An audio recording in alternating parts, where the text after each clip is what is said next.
Easy ye, how are we? Shawnee, happy Sunday. Happy Sunday to you too. We're a good half hour away from my 49ers playing, and I am feeling guilty Why? because this is probably the first podcast episode we've done. I actually can't think since when, where in between podcast episodes, I have not ran. Yeah, that hasn't happened in probably about a year. I am actually feeling goose for this episode. I'm genuinely feeling fraudulent. And I know I did other runs and stuff recently, but I'm feeling like, oh man, there's what, 3 weeks to Dublin Marathon, and like the watch is like, hey pal, you're detraining now. That whole load thing is gone. And I can just see the numbers starting to get like it's 2-3 extra minutes now, and the marathon's creeping up on the watch race predictor and all the rest. And you know, I did an upper body workout Monday after being near Sunday night, watched the football, and I felt on track. And then Tuesday, I'm like, and a long day of work and stuff. As I gotta go for a run later, I'm like, I'll go Wednesday. And then Wednesday, you know, we got a bit of good news about stuff. So Wednesday night, I was like, that's out. Thursday, bit tired after work, supposed to do a workout, didn't do it. I'll do it Friday. And I just got swamped with work on Friday. I turned to Saturday. I slept half day Saturday. And then all of a sudden Sunday, I ended up watching Gaelic football down in Newbridge and missing out on my run. I was like, you know what I said to myself? I can't go out running on that because it's absolutely lashing rain. I said, I'll start Monday, start fresh on Monday. And I've said this in the podcast age, why wait till Monday? You can do something right now. And yet, in my tired state, that's what I did. I ended up standing outside and watching the game in Newbridge. You have changed. Oh, I've completely changed. I feel like Conor Nolan in 2020 talking about Ga now on the podcast. I've turned into that. If I get his sub 20 as well, now I'll be doing happy. But I'm actually kind of goosed for this week's episode of the podcast. I'm not feeling good. You know what? I actually feel more tired because you didn't train. I haven't trained. Yeah. I actually feel worse for that. I felt the same. I missed my uphill run Friday. Yesterday morning, I was due to go for a run, but just through jigs and reels, other things that just had to be done. I didn't get a run in for Thursday, Friday, Saturday, and today. Now I was due to be, in a weird way, I was due to be working for those 4 days from Thursday to Sunday anyway. So I wasn't going to be getting the long stuff in. So I've kind of made the deal with my own brain in the sense that my long stuff is coming Monday, Tuesday. I'll probably do a half marathon Tuesday.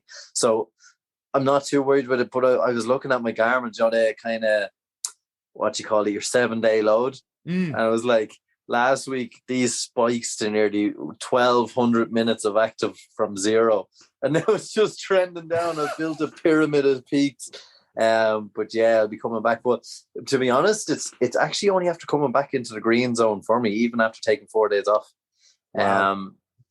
So it's only after just cresting into the green zone now. So a run tomorrow, ideally, it's going to be a good little gauge to see if Garmin is right. If I feel better tomorrow going for a run, and then if that boosts with my half marathon on Tuesday, and see how we go. But me and the Ozman are planning our 30K Phoenix Park next Saturday. Nice. And at that point, yeah, I think if I can just do 30K, then at that point it's just here. We'll just see what happens then. 10K is when the race really begins for Dublin. That's going to be interesting. But we'll talk about that a little bit more after we hit the intro music for this week's episode of the Any Given Excuse podcast. That's from my end. Let's go.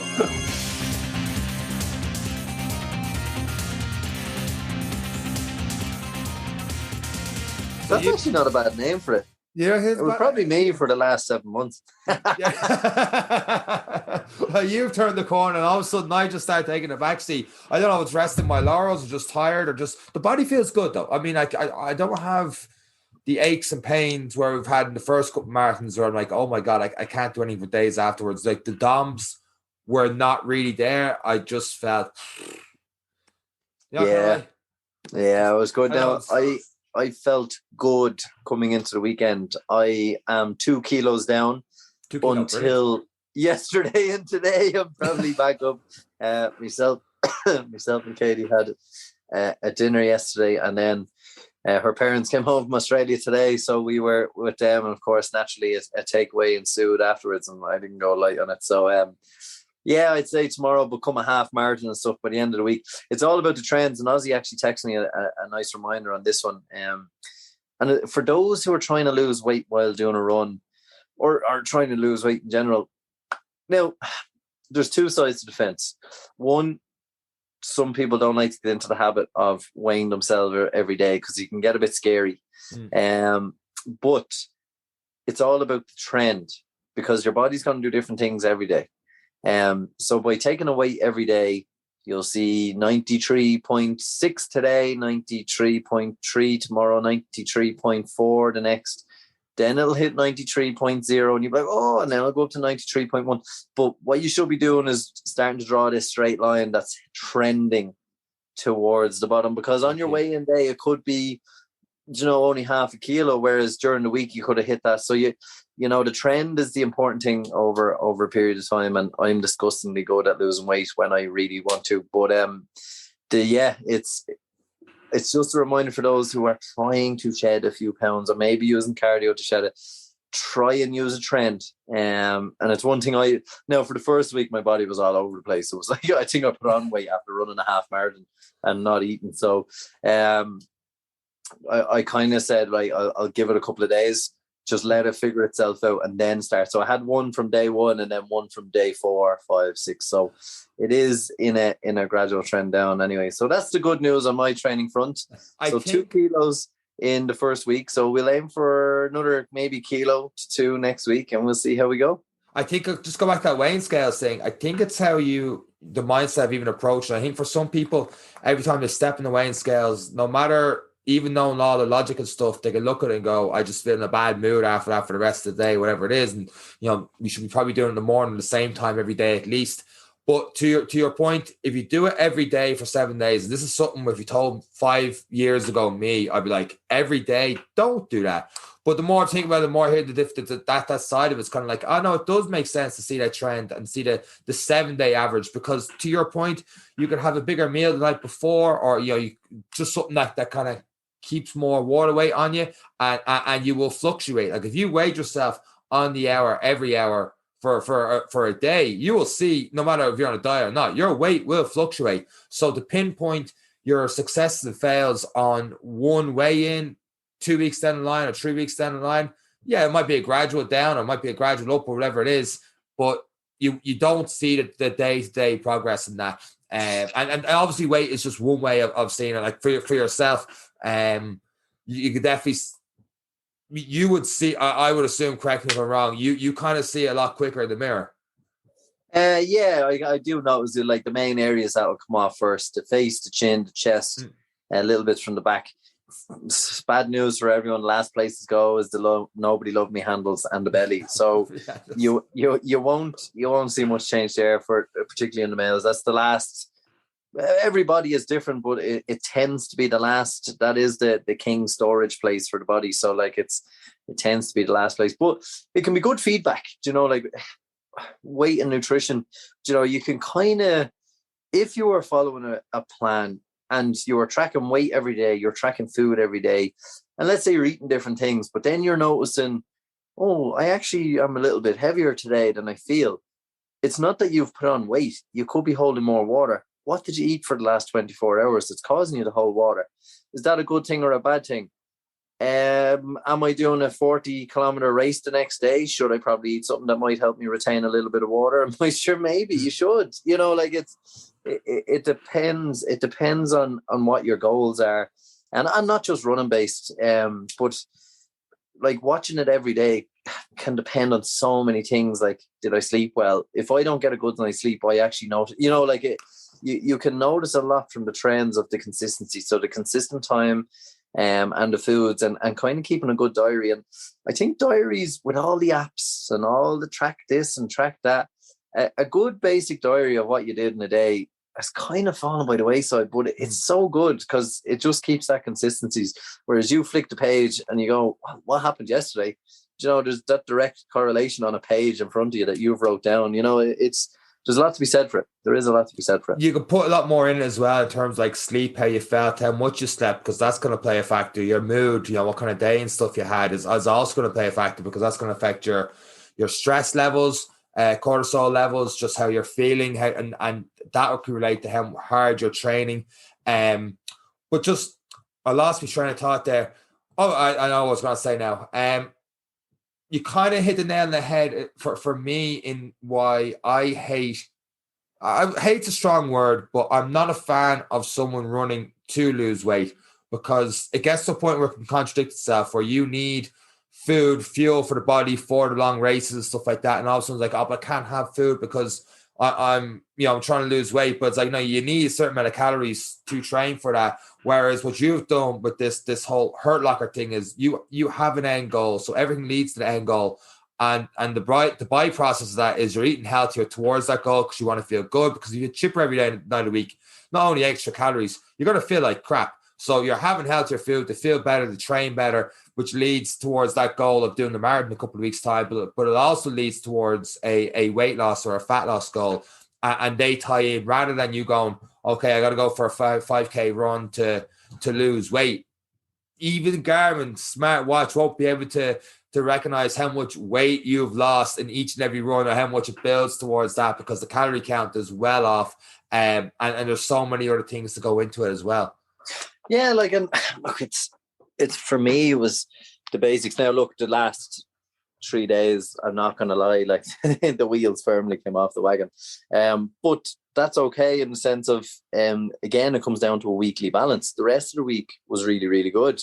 The training has come up to a level that hasn't been there in a while, so I'm not feeling negative. Tomorrow's a new day, the lunch at the back, like, even the little things of skipping breakfast there, having the extra little sleep and stuff, but now it's the getting up early, having the whole wheat bread with eggs.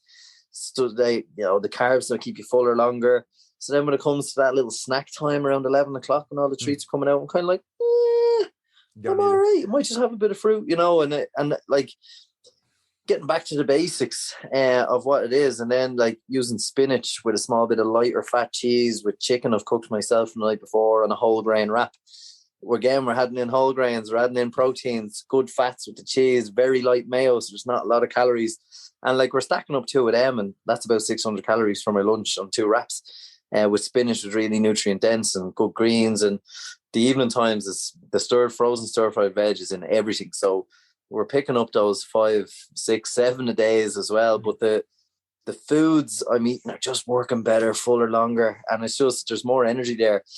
Granted, feeling tired in the evening like everyone does. And the best way of getting out of that is going to the gym. And as soon as I'm in the gym, it all kicks off. Once the stretching starts, the treadmill starts. And it was great. Now, I did my first interval session, John. Oh, on the treadmill or? On the treadmill, yeah. Okay. Do you know what? I'm actually really struggling because this whole Strava doesn't track your fucking distance shit. Do you know why? Because people comment on it, which is why it's frustrating.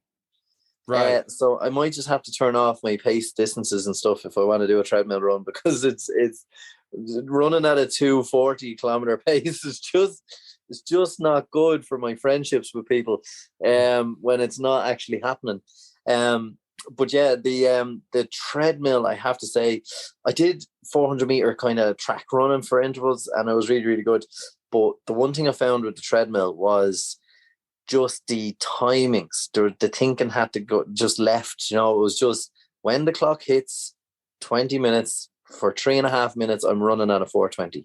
Like it was, and then I'm a minute and a half, I'm dropping that speed down to 8.5 kilometers an hour. So it's just over your 6:30, 6:40, 6:50 to 6:30 to 7 minutes, whatever it was. It varied as the reps went on, but I tried to keep it fairly consistent by the time I was getting back into the next interval. But yeah, I have to say, I thoroughly enjoyed the treadmill element. I think time went by a lot quicker on a treadmill by doing intervals. Because by the time I just got my breath back, I was like, oh shit, here we go again. No, I did. And it was one of these things. I said, I'm going to do 4. I was supposed to do a longer cool down. I said, I'll do 4 of these. 15-minute warm up, we'll go for 4 of them. So that's into your 25 minutes or whatever it was. And then our 30 minutes and do a longer cool down. And then I got to the fourth and I was like, you're going to do a marathon in 3 weeks, sure. What's the fifth one? I was like, oh shit, here we go. The mind's done it. But yeah, the heart rate going up to 185 and it hasn't done that in a very long time. Nice. So when you say quicker on the intervals there, are you saying in comparison to longer runs on the road or intervals on the road? Longer runs on the treadmill, as in the last. Yeah, sorry, time going quicker. Yeah, like setting yourself up for a 10K in the treadmill where you're looking at your reflection in a half dusty, sweaty mirror. Like it's just boring. Yeah, it's just really boring, and put for music and stuff. Whereas at least when we're out on the roads, it's 2K to the next corner, or I'm out. The same as the Phoenix Park. It took me 7K to get to the top of the hill, and it's like, fuck, I've ran to the top of the hill. I might as well run the 5K down. Like when you know corners and this, that you're just, or even if you don't, like when I did the Dingle with Ozzy, I spent most of my time looking out at the Skelligs as we were climbing this. We were climbing, I didn't even know it was far. I looked at my heart rate and was like, oh, we've been climbing for a while. But the treadmill of just grinding it out for an hour and a half, it is great if you are doing things like speed variance or, but I do find when you're actually making yourself cover the ground, it feels harder than when you do it on the treadmill. So I do find intervals feel harder on the road because you're just kind of keeping up with the treadmill. But there's no wind resistance or anything on you. I will say there's no, with that same wind is not cooling you down. You get spicily hot. I actually look disgusting. I get into these things and my t-shirt is ringing by the time I walk out saying goodbye to everyone. Bye. Walking out dripping. That lad worked today. Why 420 on the interval out of curiosity? 420. I suppose for me it was more of a. There was a couple of kilometers when I did the 2019 marathon where I was doing a 420. Right. So I just wanted to feel what it was like to do that for the 42K, and 3.5 minutes. I was very glad of a break. So. It's a pace where I used to feel comfortable. When we were going for 5K challenges and stuff, I'd run a 425K relatively easy. It was when it went below the 420 that's when trouble started. So it was just one of those levels for the brain, for me, for everything to go, we were here, so let's get back to this. So and then five rounds of it was pretty good, like, so but it was just to do something different as well. I've been just pounding and 10K and 12K and this and that and the other, but it was just very nice just to get back to it, just to get back to doing a slight different or a slight variance and stuff. And it kind of set me up nice for the week, and hopefully we'll get a 8 to 10K tomorrow, and then a 22.1, or maybe even stretch it out to see how much time I have on Tuesday. We might get a 25K in, and then ease ourselves into a 30K on the weekend. Brilliant. The body's holding up pretty well for it. So far, the niggles are just being smart. I know there's only 4 weeks, but there was days there where the knee started to say hi, and I just stops just there and then. Let's stop. Let's get the foam roller out. Let's get the massage gun out. I don't think we talked about this the podcast. Correct me if I'm wrong, but I know we talked about you were changing your runners and stuff at one stage. Oh yes. Ago. I don't think you told people how, like, obviously niggles and stuff are not as bad now. So what did you change different type of runners, and has it helped more, or is it coincidence as new runners? Did you just need new runners to begin with and you just want to do something different, or what happened there? Yeah, so the runners did change. And you were with me for the first day in the run, but I was still feeling that little pain in the foot and stuff. So then I just got aggressive with massaging and stretching, really. Like anytime I was sitting down anywhere, I had the massage ball in my pocket. I'd take off my boot or my shoe and I'd have it on the bottom of my feet. I'd have it at the back of my calves. I'd be rubbing my shins with my own thumbs, loosening out everything below the knee. And then it just started to go away, which was lucky, particularly on the bottom of the heel. Plantar fascialis, or whatever way you pronounce it. I probably butchered that. You did. But I think it's, what is it, plantar fasciitis. Actually, I put a butcher Fasciitis, there yeah. saying it myself, so we'll go Yeah. fasciitis. Yeah, Italian fascists. So Yeah, so you had a Benito Mussolini on you, and then I don't know, Mussolini on my hip, but I wasn't really sure of where it was coming. Now, it does tend to come from racking up the miles when you've been doing nothing, and you're also a bit heavier than when you were racking up the miles. So, but I just got very into the let's stretch, let's foam roll, let's massage, let's do 3K, let's stretch, let's foam, let's do everything. And then just kind of the instant something would come on, I'd stop, I'd start stretching, I'd loosen out the body and try get the 1 or 2K more after the fact. So, but yeah, two weeks of that of kind of nursing it, and it kind of did disappear, for want of a better word. But I would imagine that the shoes have helped. There's fresh support there. There's comfort there. It has definitely helped 100%. Unreal.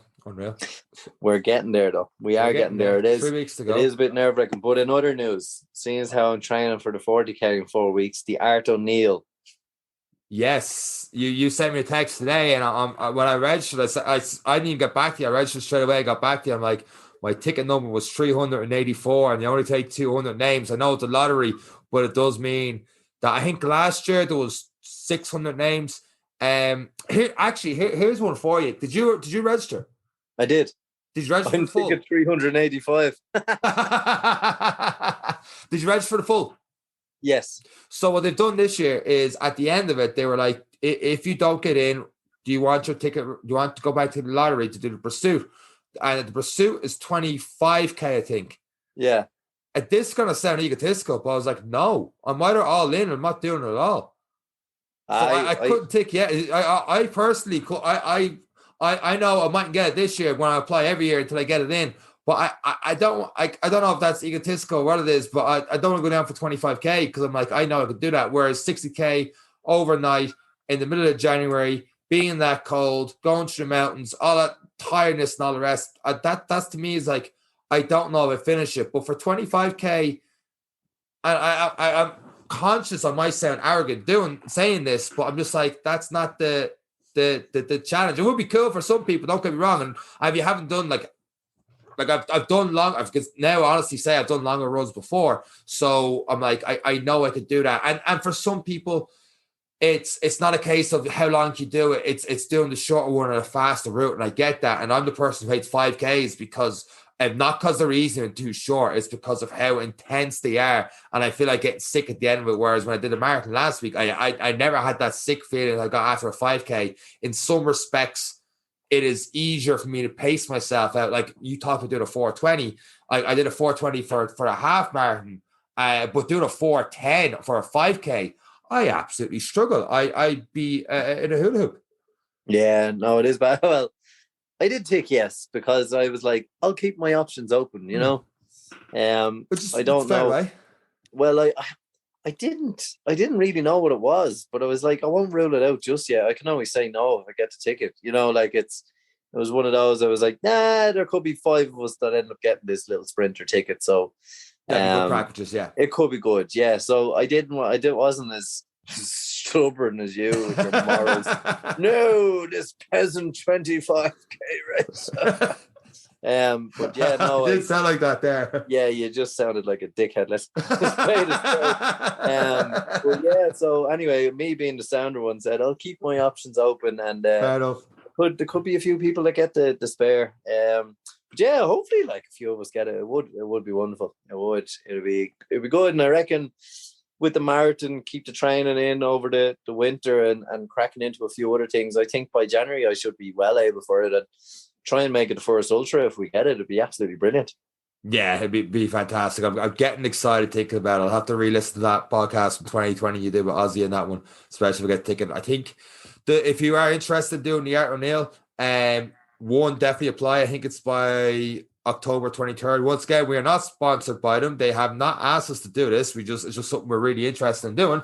I think it's Sunday, October 23rd. You have to register by, and then soon after that, they announce it. But if you're unsure what it is, rather than me and Eric talking about it, go back to 2020, the podcast list, and listen to Ozzy Dodd, someone who actually did do it and who Eric's referred to earlier in this podcast. He's going to do the 20K with next weekend in the Phoenix Park.